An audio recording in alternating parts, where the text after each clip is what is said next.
Welcome friends, আজকের recipe পার্শে মাছের সর্ষে পোস্ত।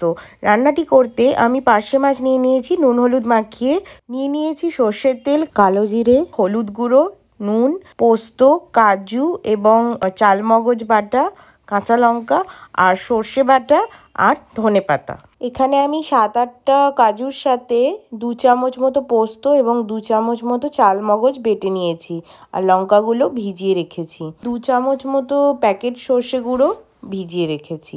শুরু করা যাক আজকের রান্না। প্রথমেই কড়াইতে সর্ষের তেলটা আমি ভালো করে গরম করে নেব।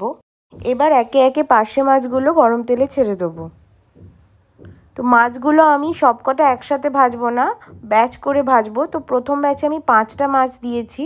তো আলতো হাতে আমাকে মাছগুলো ভাজতে হবে, না হলে ভেঙে যেতে পারে। মাছগুলো উল্টিয়ে পাল্টিয়ে আমি ভেজে নিয়েছি 2 সাইডই। এবার আমি তুলে নিচ্ছি এই মাছগুলো। বাকি মাছগুলো একইভাবে ভেজে নেব মিডিয়াম টু হাই ফ্লেমে।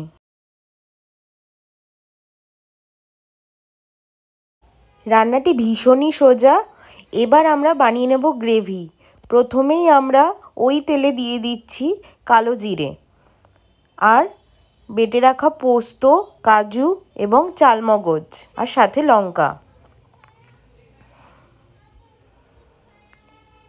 এবার মশলাটা ভালো করে কষিয়ে নেব আর বাটি ধোয়া জলটাও আমি দিয়ে দিলাম। হালকা বাসন্তী কালার হওয়ার জন্য আমি 1/2 চামচ মতো হলুদ গুঁড়ো দিয়ে দিলাম। ভালো করে হলুদটা দিয়ে কষিয়ে নিয়ে হলুদের গন্ধটা চলে গেছে। এবার আমি সর্ষেটা আস্তে করে ঢেলে দেব, যাতে কালো খোসাগুলো না পড়ে যায়।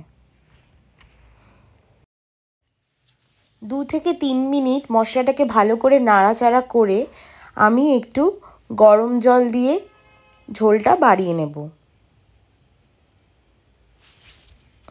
রান্নায় গরম জল ইউজ করলে রান্নাটার টেস্ট খুব ভালো হয়।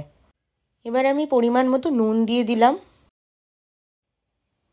ভালো করে নেড়ে চেড়ে রান্নাটি ফুটে উঠলে আমি এতে একটু কাঁচা সর্ষের তেল ছড়িয়ে দেব। সর্ষের রান্নাতে কাঁচা সর্ষের তেল দিলে একটা আলাদাই ফ্লেভার আসে।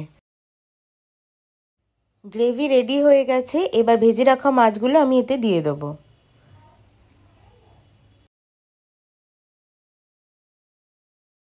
মাছগুলো গ্রেভিতে ভালো করে মিশিয়ে নিয়ে এবার আমি কুচিয়ে রাখা ধনেপাতাগুলো ওপর দিয়ে ছড়িয়ে দেব।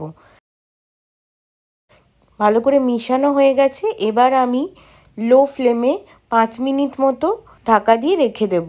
তাহলেই হয়ে যাবে আমাদের আজকের পার্শে মাছের সর্ষে পোস্ত। আমার এই রান্নাটি কে কোথা দিয়ে দেখলেন জানালে আমি খুব খুশি হব। রান্নাটি কেমন লাগলো অবশ্যই আমাকে জানাবেন। চ্যানেলে নতুন হলে চ্যানেলটিকে সাবস্ক্রাইব করে আমাকে উৎসাহিত করার অনুরোধ রইল। Thank you.